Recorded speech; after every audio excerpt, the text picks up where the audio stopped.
赶快是甲健康有关系的消息，唔知你乡亲用一支脚会使徛偌久？这徛的时间会使看出身体健康状况。英国运动医学杂志呢，这个刊登布里斯托大学所做的研究，针对60岁以上的人做试验，发现讲无多用一支脚徛超过10秒的人，伊的死亡率超过10秒的人有4倍。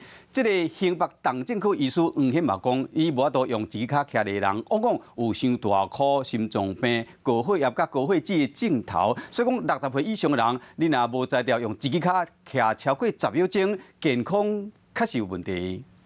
你可以像我这样单脚站立超过10秒钟吗？像我这样的年轻人可以轻易的做到，但是如果说是65岁以上的人，可能就有点难度。你无到10秒啊？有3款。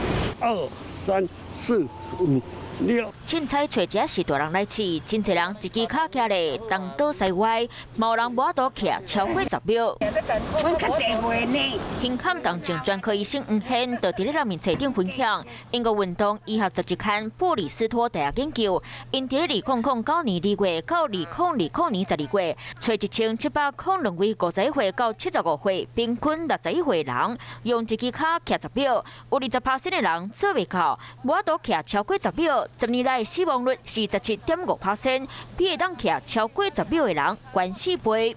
研究当中，就是那些慢性疾病、高血压、心脏病，尤其是糖尿病，这些人比较容易单脚站立不能超过10秒。研究报告今年出结论，考虑血素、性别和胃疾病的分析结果，一支脚袂当徛10秒以上，未来10年内会因为某种原因死亡的风险增加84%。肌肉的耐力还平衡的能力，大概超过60岁以上，这些2个能力和耐力都消失掉。糖尿病的控制，把它控制好；慢性疾病给它控制好，还有持续的运动健康，这样子的话才能够避免这样的事情发生。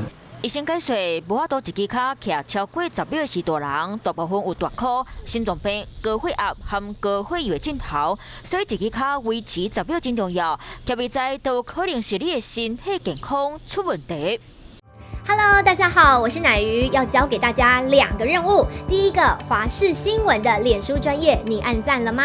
还有华视新闻的 YouTube 频道，赶紧订阅起来，还要记得按赞，开启小铃铛哦。